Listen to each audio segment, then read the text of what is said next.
eyes and your vision are under attack. Damaging blue light from the sun, your phone, your computer, your tablet, even light bulbs and car headlights is constantly bombarding you. The good news is our eyes actually already have a line of defense to counter the effects of blue light.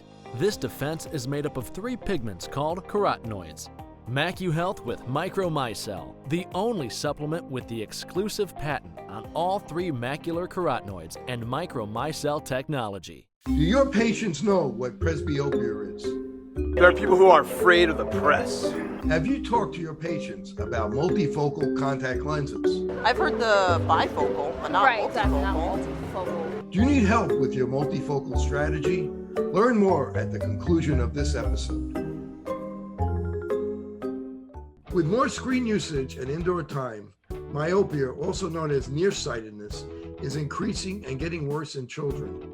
Now, certified eye doctors can prescribe MiSight One Day, the first and only FDA-approved soft contact lens to slow myopia progression in age-appropriate children. Visit CooperVision.com to find a Brilliant Futures certified eye doctor near you. Good morning, I'm Dr. Kerry Gelb, and welcome to Wellness 1280 on Open Your Eyes Radio. Please listen as I discuss the newest information in the world of health, nutrition, and sports every Saturday morning, 6 a.m. Central Time on AM 1280 The Patriot. Also, please share your thoughts by emailing me at drkerrygelb@gmail.com. That's drkerrygelb@gmail.com. And visit my new website, wellness1280.com. where we have all guest links, Wellness 1280 info, and previous shows. Wellness is taking over the Patriot Airways for the next hour. Sit back and enjoy my interview with Dr. Rudrani Banik. A migraine is a type of headache that can cause severe throbbing pain or a pulsating sensation. It is accompanied by nausea, vomiting, and extreme sensitivity to light and sound. Migraines are more common in females and affect about 12% of the U.S. population. Interestingly, approximately 20 to 25% of people with migraines experience frightening visual symptoms, such as flashing lights, zigzag patterns, blurred vision, or distorted vision. That can mimic conditions like retinal detachment, optic neuritis, or even stroke. Notably, many individuals with these symptoms may not experience accompanying headaches. Today's guest, Dr. Rudrani Banik, a neuro-ophthalmologist based in New York City. Dr. Banik is a functional medicine expert, author, and ophthalmic surgeon with a special interest in treating headaches and migraines. Her books include Beyond Carrots and Beyond Leafing Greens. Dr. Banik, thank you for joining me today on Open Your Eyes Radio and podcast with Dr. Kerry Gelb. Thank you so much, Dr. Gelb. It's a pleasure to be here.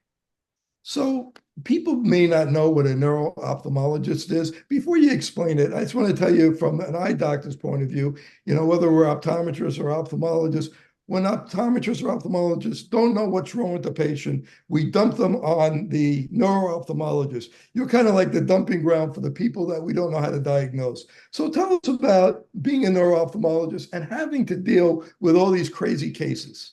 Yeah, we are. I wouldn't call it a dumping ground. We welcome our patients with open arms because they're having some issue and, we haven't yet been able to find out what that issue is. So as a neuro-ophthalmologist, our goal is to try to find connections between symptoms and the eye or the brain.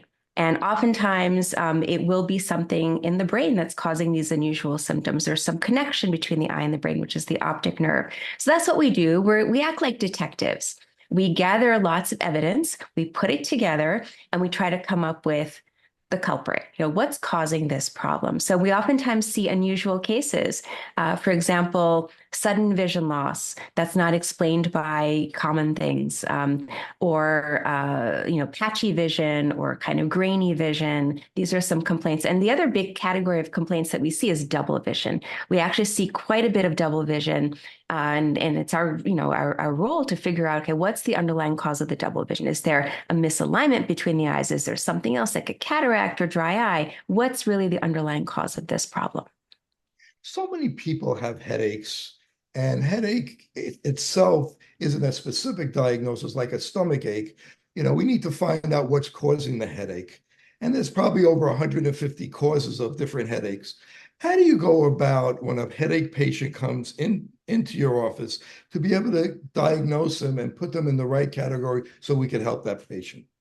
Well, a detailed history is key. So there are very specific questions I ask the patient.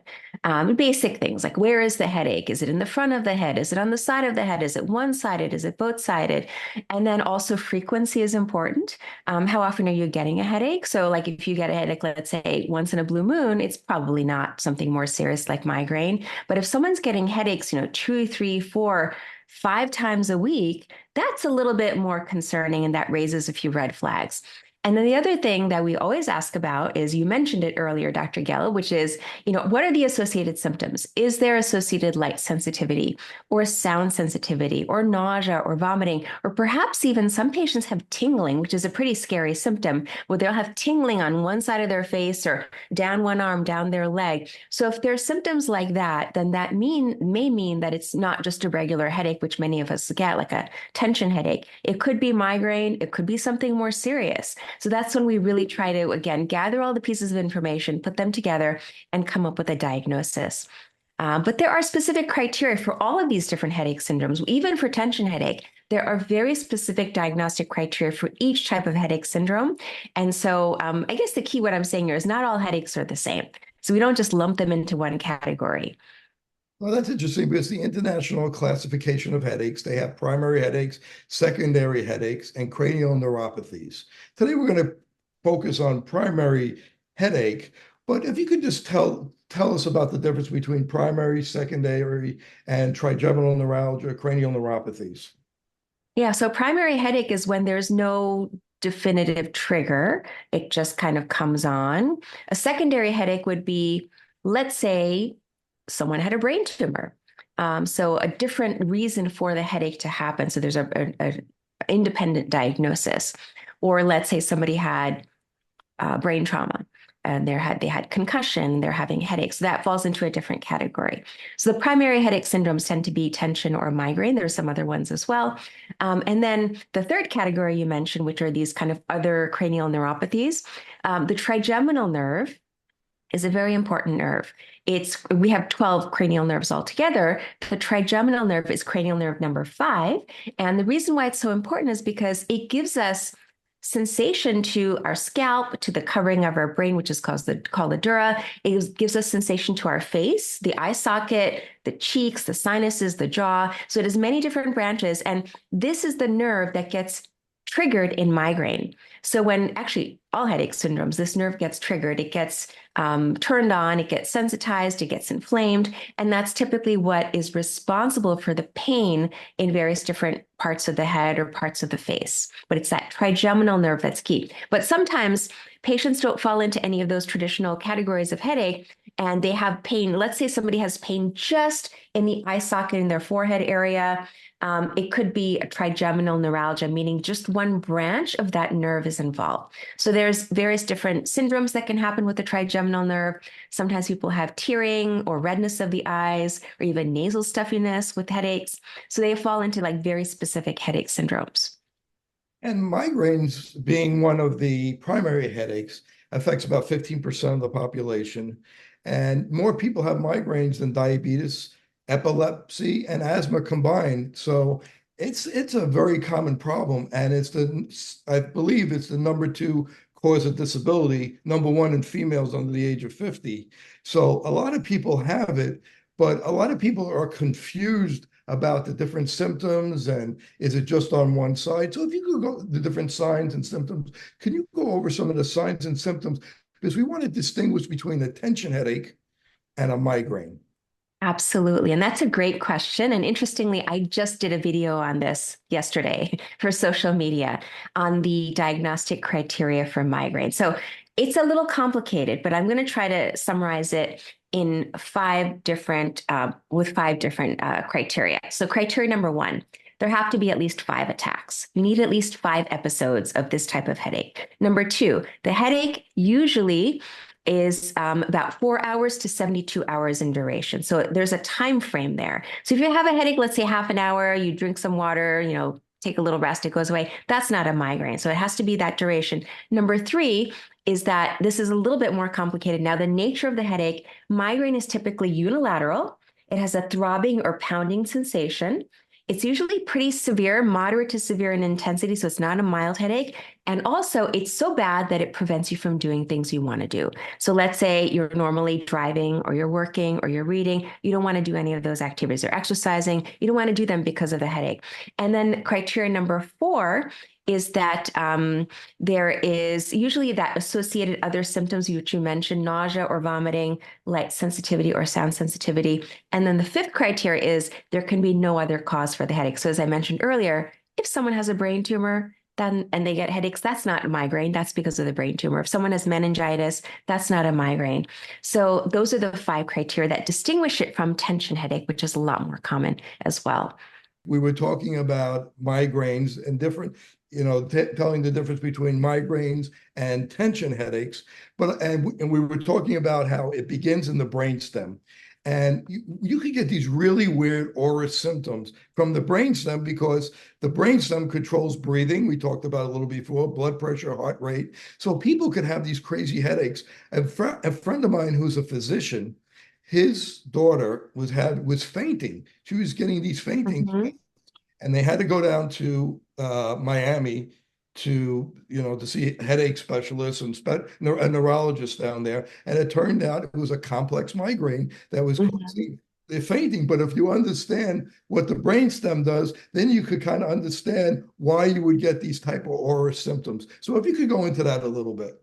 Sure, sure. And I want to just underscore that, yes, there are many, many symptoms that can happen with migraine. And actually, the last I counted, there were over 40 different symptoms. And what I also want to really highlight is that migraine is not just a headache. It's a neurologic condition. There are changes in the brain. There are electrical changes in the brain. There are blood vessel changes in the brain. So sometimes the blood vessels constrict, that can cause symptoms. Sometimes they dilate, they can cause other symptoms.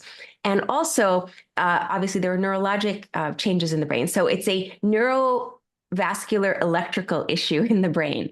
And so with some of these other symptoms, we think, and this is all, it's crazy to think that migraines have been around for thousands and thousands of years. It goes back in history, like very famous people in history had migraine. We still don't exactly know what's happening in the brain. We can hypothesize that when the nervous system gets activated, also, our autonomic nervous system can get activated. So our sympathetic or parasympathetic balance can get thrown off.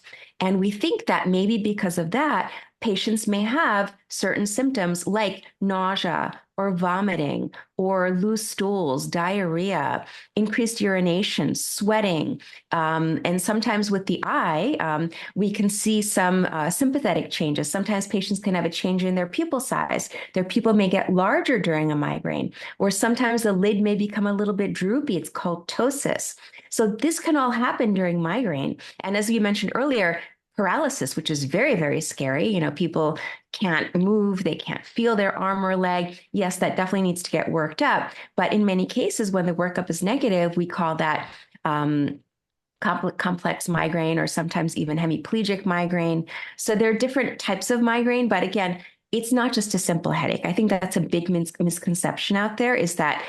And then, the other thing I wanted to mention is that some people who have migraine don't even get a headache. They may just get the visual symptoms, which I'm sure, Dr. Gelb, you've seen this, where patients come in, flashing lights, we call it scintillating scotoma, where they can't see for about 15 to 30 minutes. There's all the zigzags, geometric patterns in their vision, then it goes away, but then they never get the headache. So that can happen as well, and that's called acephalgic migraine. So there are all these different variations of migraine. So sometimes we have patients and they have these auras and it affects both eyes. But I've seen it only affect one eye. So when it affects just the one eye and it's a retinal migraine, does that mean the blood supply is changing, going to the retina, as opposed to the blood supply going to the brain? If you could explain that to our audience. Absolutely. So I'll just back up a little bit and explain the bilateral phenomenon when both eyes are affected. So that's called visual aura, and that's because there's a change in the back of the brain where the vision center is, the occipital cortex. Usually, we think that there's a blood vessel that constricts, causing lack of oxygen to that part of the brain. People start to see these flashing lights. Then there are electrical changes. The blood flow is restored, and then they get the headache. But it's both sides of your vision in both eyes, but the same side of your vision in both eyes. That's aura with the flashing lights. Now, what you mentioned, Dr. Gelb, is when only one eye is affected. So you're absolutely sure it's one eye. You cover, okay, this eye is not normal, this eye is normal. The eye that's not normal, what we think is happening is that there's also some kind of spasm in a blood vessel in the retina. And so transiently, the retinal blood vessel goes into spasm. And so people may have, now this is interesting too, there can be different types of symptoms. There can be a washout of vision, so everything can go totally white in some patients, or it could go totally dark or gray or pixelated, but it's one-eyed.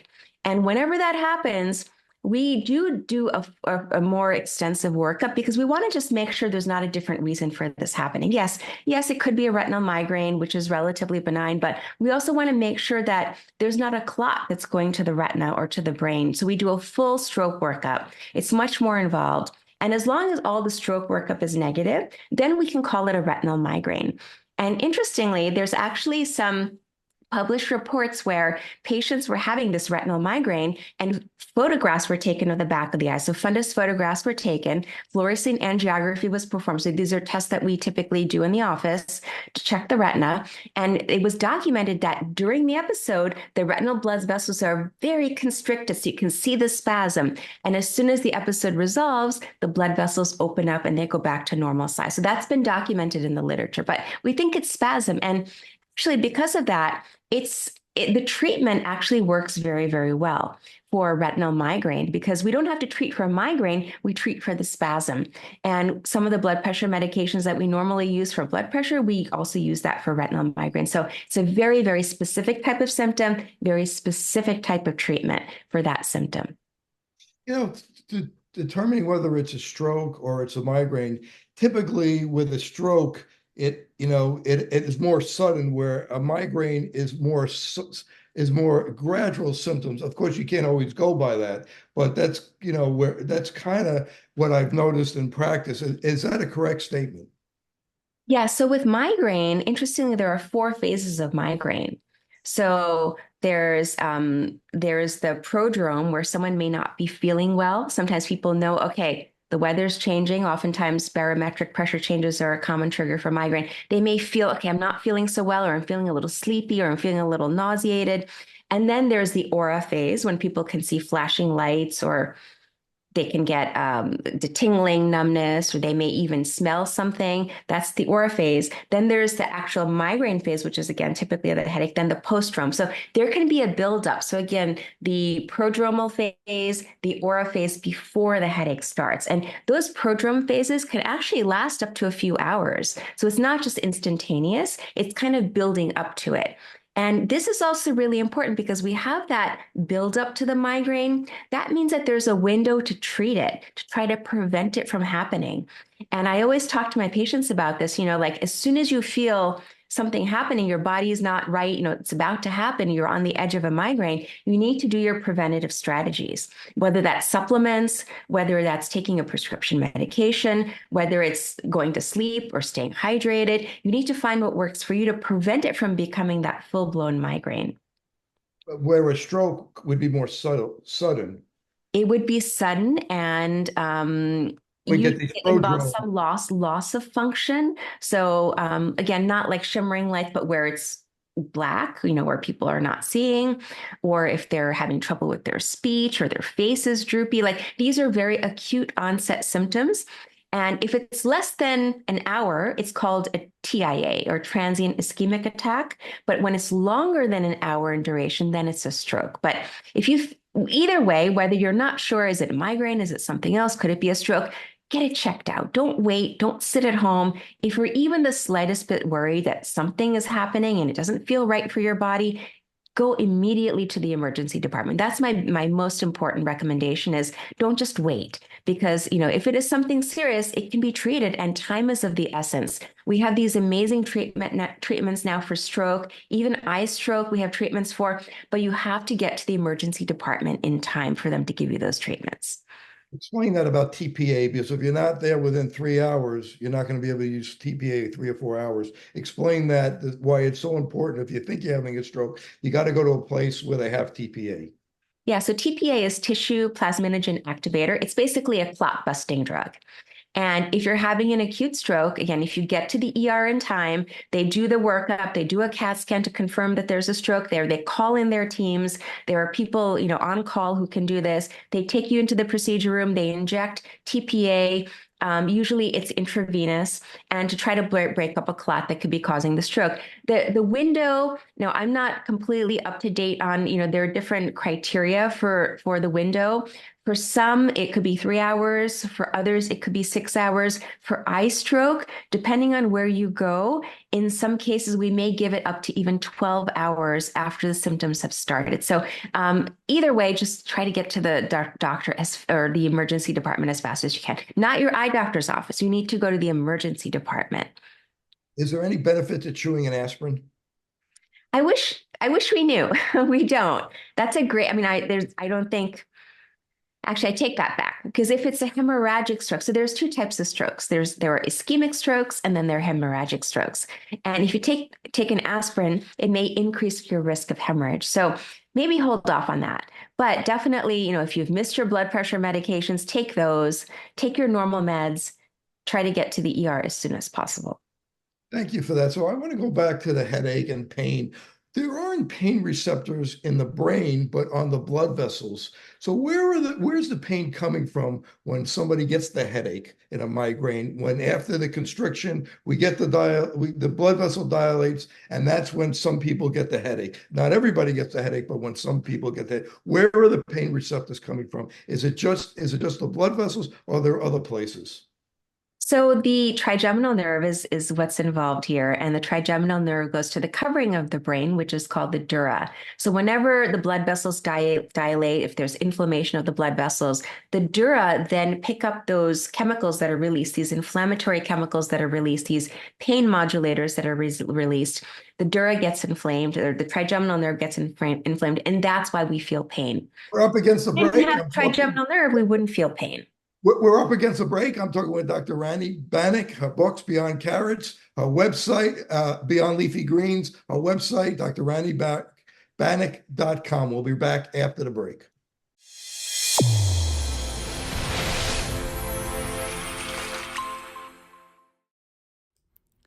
MacuHealth, your science-born and tested solutions for visual performance, macular degeneration, and dry eye syndrome. New products coming soon. Embrace the science. We're back with Dr. Rudrani Banik, her books, Beyond Carrots, Beyond Leafy Greens, her website, drrudranibanik.com, RANIBANIK. She also has an Instagram, Dr. Rudrani Banik, RANIBANIK.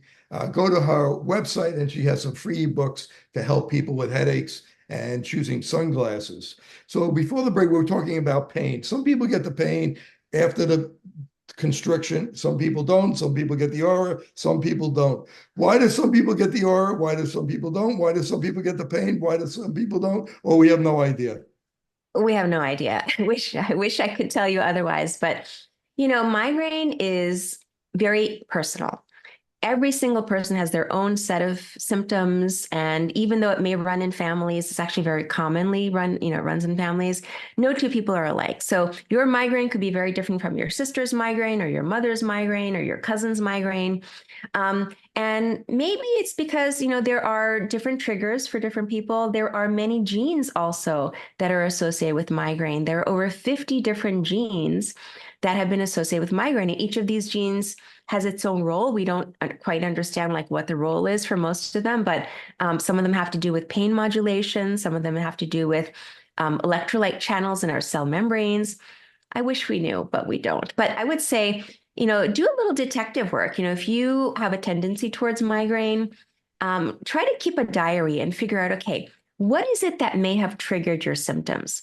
And what may cause you to have a more severe migraine one day and a less severe migraine another day? Is it something you ate?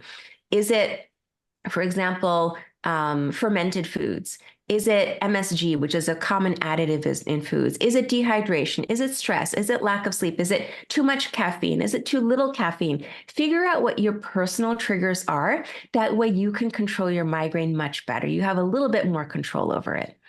Yeah, I want to go deep into the triggers, but before I do that, something very important. If someone is taking birth control pills and they have auras, they have a 6 times greater risk of having a stroke. So what kind of advice do you give people who have auras and have migraines and also are taking a birth control pill because of the stroke risk? Yeah, so that stroke risk is much more significant if someone smokes as well. So definitely, if someone's on birth control pills, I would advise smoking cessation. That's number one. The other thing is there are certain medications, certain classes of medications used for migraine, which are not safe in people who are at risk for stroke. So talk to your doctor. If you do need to have a prescription medication and you're on birth control pills, talk to them about which medication class is best for you. So that's my, major advice with that.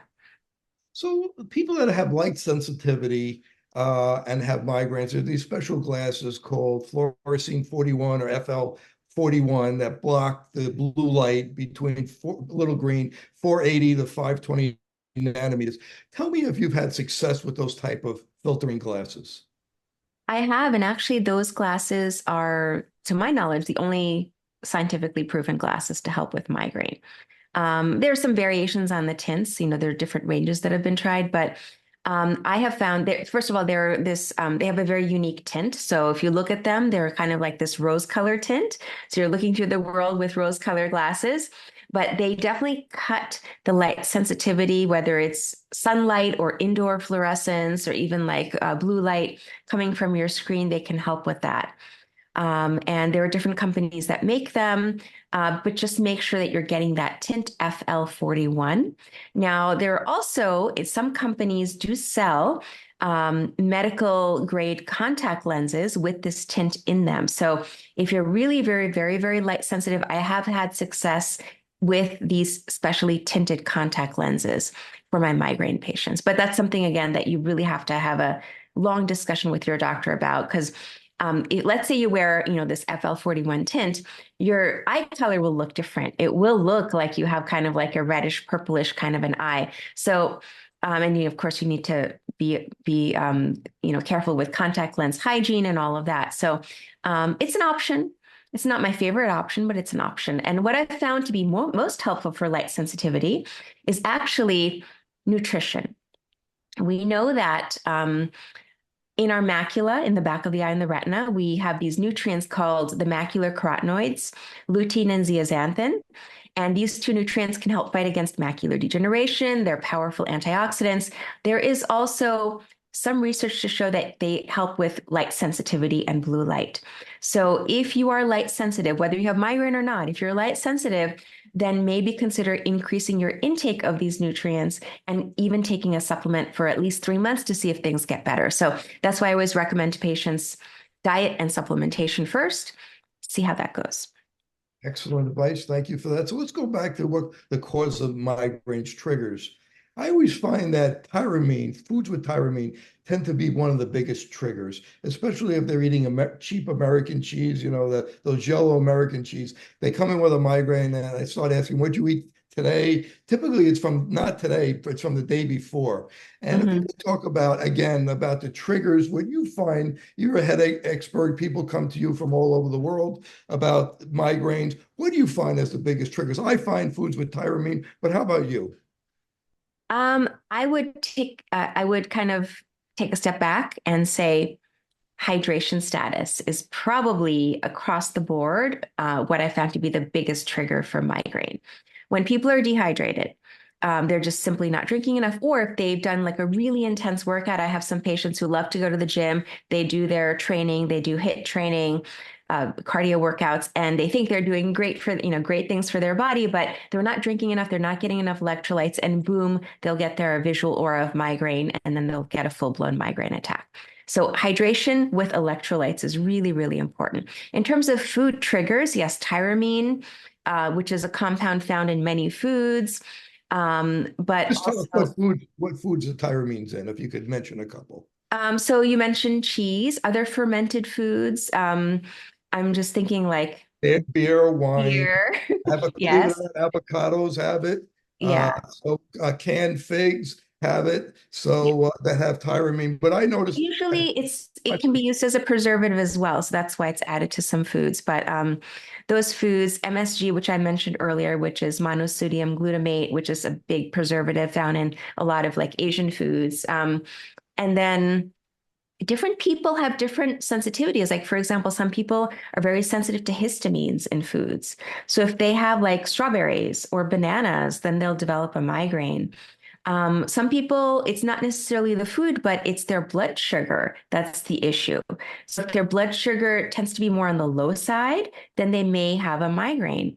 So you have to do a little detective work to figure out, okay, what is it? And you're exactly right, Dr. Gelb. Like, think about not just right before your headache started, think about going back the day before. What was it that you had or had along the course of the past 24 hours or 36 hours that may have triggered your migraine? Red wine is another one, unfortunately. We always kind of associate red wine with good health, but some of the tannins in red wine or the nitrates or sulfites also can trigger migraine in many people. So try to stay away from darker wines if you're prone to migraine. Maybe switch to whiter types of wines. How about gluten? That's a great question. This is really controversial amongst the headache community of providers who treat headache. A lot of them just don't believe it, that gluten is a big culprit. I think that gluten, we know, it's been well documented that it can lead to gut issues. It can lead to leaky gut, increased intestinal permeability, which may potentially let in more triggers into your body, and then it triggers inflammation. We don't know. But what I would say is if someone has really chronic migraine, and chronic migraine is defined as migraine more than 15 days a month. If someone has chronic migraine, you really should do a trial of gluten-free and also dairy-free, because these are two very pro-inflammatory foods that are associated with other kinds of inflammatory conditions, specifically autoimmune conditions. So try a couple of months being gluten-free and dairy-free and see if that helps you. Because I've seen people that from gluten or breads and pastas, they stop that and their migraines have gotten better. And same, like you mentioned, nitrates like deli meat, bacon, hot dogs, pepper, those kind of meats that have nitrates in them, I've seen problems. How about chocolate? People love chocolate. Chocolate goes, I guess, with caffeine, with coffee. Talk to us about that. So caffeine is really a double-edged sword when it comes to migraine. It depends on what your baseline caffeine intake is. Let's say you have very little caffeine, almost no caffeine in your diet, then you can use it therapeutically to get rid of a migraine, because what caffeine does is it works on adenosine receptors on those blood vessels in the brain, and it helps to normalize the blood vessel. Rather than for it to constrict and dilate, it helps it to stabilize. So yes, you can use caffeine as therapy. And a lot of people, they actually love Coca-Cola as a treatment for their migraine, because they start to get a migraine, they have one Coke, and boom, it knocks it out. So that can be effective. But on the other end of the spectrum, if you have a lot of caffeine in your diet, let's say you're drinking like 4 or 5, 6 cups a day of coffee and then other caffeinated beverages, that is probably going to dull your body's response to those adenosine receptors and the caffeine's response on those receptors. So you just need more and more and more caffeine to get the same effect. So if that's the case, your increased caffeine intake could be propagating your migraine. And so you should really think about cutting it down. And you don't want to suddenly cut it out. Your body's not going to like that. You're going to go through caffeine withdrawal. So just what I typically recommend is, if you normally have a lot of caffeine, cut it down by half a cup a week. So let's say you're at 6 cups a day, go down to 5.5 for a week, and then 5, and so forth. And get down to, you don't have to cut it out completely, but get down to 1 to 2 cups maximum per day, rather than your 6 cups a day. Now, chocolate has a little bit of caffeine in it.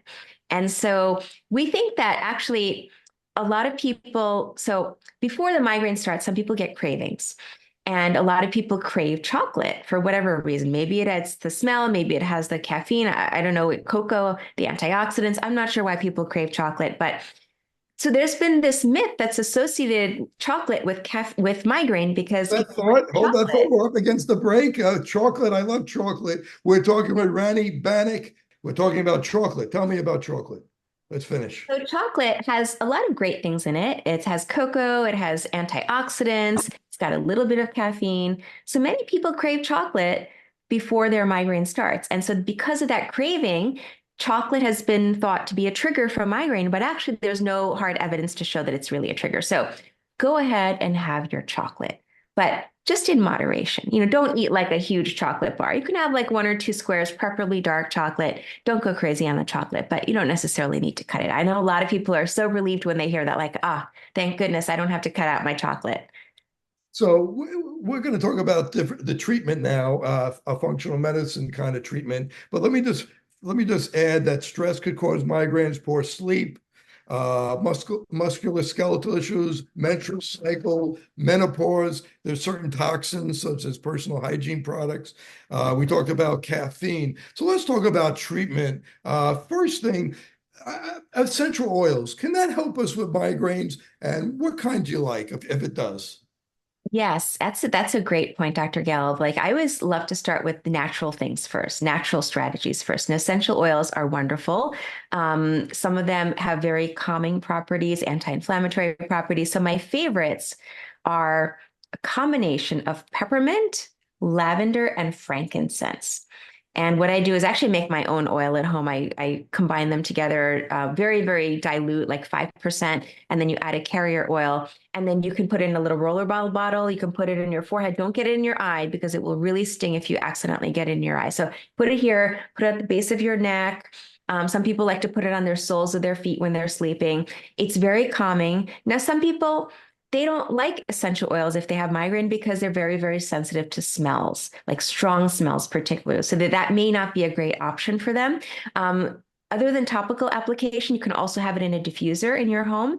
Or for really bad migraine attacks, if people can tolerate the smell, what I do is I have them put in a diffuser. I have them put their head like a towel over their head and then breathe it in directly for about 2 or 3 minutes. And that gets directly through the olfactory nerves into the brain and again, calms things down. And there's actually research to show that essential oils are helpful for migraine.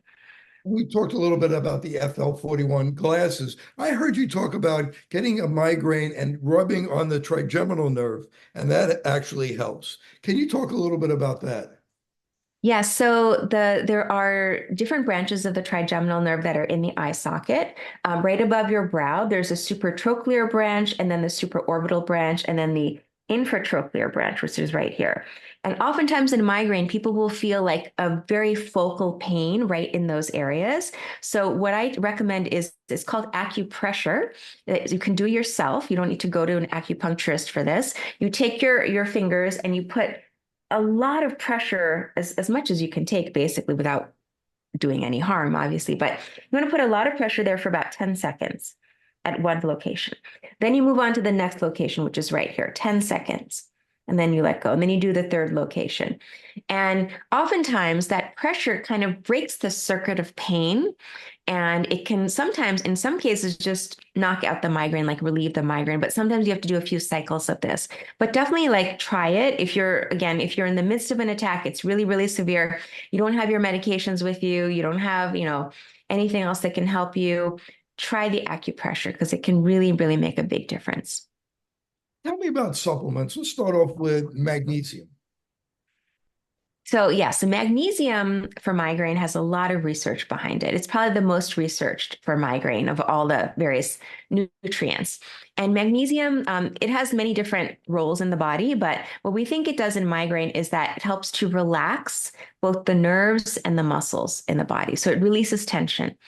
And the magnesium that was used in most studies was magnesium oxide. Now, there are many different types of magnesium out there on the market, but magnesium oxide at a dose of 400 milligrams a day.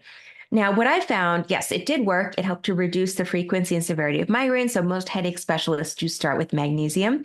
What I found is that, with my own experience and doing my own research into all of this, is that magnesium oxide can have a lot of side effects. Because it's a magnesium salt, meaning that the magnesium molecule is bound to the oxide, or oxygen, it's a salt form. It causes GI issues like cramping in the stomach and even diarrhea. So I found that chelated forms of magnesium are better for migraine. Chelated means that the magnesium is bound to an amino acid or some other type of acid. So for example, magnesium glycinate is a chelated form of magnesium, or magnesium threonate, or magnesium malate. And these chelated forms can actually get into the brain better than the salt form. So there's another reason to do that. So whenever someone has migraine, I try to steer them away from oxide, which is, again, what most literature says, to use the oxide form, towards a chelated form. And that's actually what I have in my own supplement brand, in my supplement for migraine calm. I have magnesium malate for that reason. So that's the first thing. But then also there are many other nutrients that have been studied for migraine. Riboflavin is one of them. Riboflavin is vitamin B2. It's very important for energy production by our mitochondria. And there are studies to show that people with migraine have vitamin 2 deficiency. And I actually did my own testing. I tested all my own micronutrients when I have migraine, by the way, and I was trying to figure out what's the root cause of my migraine. And I had a magnesium deficiency as well as a riboflavin deficiency. And supplementation helps. Of course, you can do it with diet as well. Same for magnesium. You can eat foods rich in magnesium. But if you're having really bad migraine, maybe it's time to take a supplement. So magnesium, riboflavin are my two go-tos. And that's also included in my supplement Calm. Curcumin? Curcumin, yes, which is anti-inflammatory. It has many health benefits. And then also feverfew, which is it's a natural compound. It's a botanical, and it's related to aspirin. So it's not exactly aspirin, but it's related to aspirin. So it calms down inflammation and helps with pain. Rosemary? Yes, and rosemary is great for brain health. And there are some studies to show that rosemary, I believe it's rosmarinic acid is the active ingredient in rosemary. So it helps it helps with cognition. There's actually a lot of research behind that with rosemary and cognition, but it's also been shown to help with migraine. So that's why I have a combination of those ingredients in Calm. And omega-3s, and how about CoQ10? So there is actually research with omega-3s. A lot of people who have migraine have an imbalance in their omegas. They have too many omega-6s, not enough omega-3s. And so supplementation, diet first, and then supplementation with omega-3s can be helpful. In terms of CoQ10, it has been researched, but going to the biochemistry of CoQ10, and this is again based off of my own diving into the biochemistry of all this. CoQ10, it's naturally made by our bodies. And it's important for mitochondrial energy production, very important. And it is low in migraine in people who are predisposed to migraine. The problem with CoQ10 is if you take it as a supplement over the counter, it's a very long molecule. It has over 20 carbons in its chain, and it doesn't get absorbed very well. So you can take a ton of CoQ10, yet it may not be getting to where it needs to go into the brain. And so that's my kind of hesitation with CoQ10. With ubiquinol, the reduced form, is the same. It doesn't Yes, so I know a lot of people use the reduced form. That's a shorter version of it. So absolutely, you can do that. I have another version I also like. It's called MitoQ. It's made by a company in New Zealand. And that's a 8 to 10 carbon long derivative of CoQ10. We have about 2 minutes left. I want to talk about the elimination diet. Now, we eliminate things and see if we feel better not getting the migraines. Are there any tests that we could do? Like, does Genova have a test, a neutral valve, to tell us so we don't have to do elimination? Is there a way, elimination diet? Is there another way? So sometimes what I do is I do food sensitivity testing in my patients with migraine. I do a lot of testing, micronutrient testing. Sometimes I'll do stool samples looking for gut dysbiosis, but oftentimes I'll do a food sensitivity test looking for IgG as well as IgA. And so with IgG, it basically means that your body's creating an immune response to a particular food or something in the food. And that will really give you a lot of insights into which foods your body may be reacting to. So if you're going to do an elimination diet, you want to specifically eliminate those types of foods. Now, there's a general elimination diet also. You can do that without testing, which is basically you're eliminating gluten and dairy, sometimes even nightshades from your diet, definitely processed foods. You can do that as well without testing. You can do it. Some people say 3 weeks, but I say 3 months because the antibodies last for 3 weeks, but the blood cells that make them, the white blood cells that make the antibodies, they live for 3 months. So you want all those antibody-producing cells to kind of die out and to reset your immune system. So do it for 3 months if you can, and then slowly try to reintroduce foods. Well, we have to end the day. I want to thank Dr. Rudrani Banik, Neuro-Ophthalmologist, for joining me today. If people want to find out more about you, how can they do it? My website's the best way. So as you mentioned earlier, drranibanik.com. I also do a lot of social media. So I have an Instagram account, dr.ranibanik. I have a YouTube channel. And I just started a podcast as well. It's called the IQ Podcast. And Dr. Gelb, I'd love to have you come on as a guest one day. I'd love to come on. Yes, I share all kinds of insights into eye health and brain health. I want to thank Dr. Banik for being my guest. Until next week, this is Dr. Kerry Gelb for Open Your Eyes Radio and Podcast. We'll be back with you next week.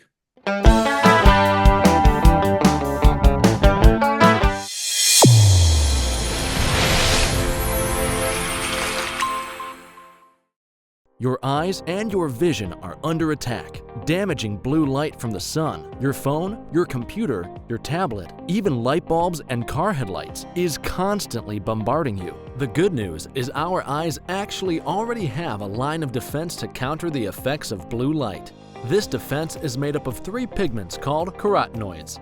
MacuHealth with Micromicelle, the only supplement with the exclusive patent on all 3 macular carotenoids and Micromicelle technology. Fitting multifocal contact lenses presents a big opportunity to meet patient needs while growing your practice. Alcon is your partner not only with our innovative portfolio, but through e-learning. Learn to enhance your multifocal strategy today with the Alcon Experience Academy.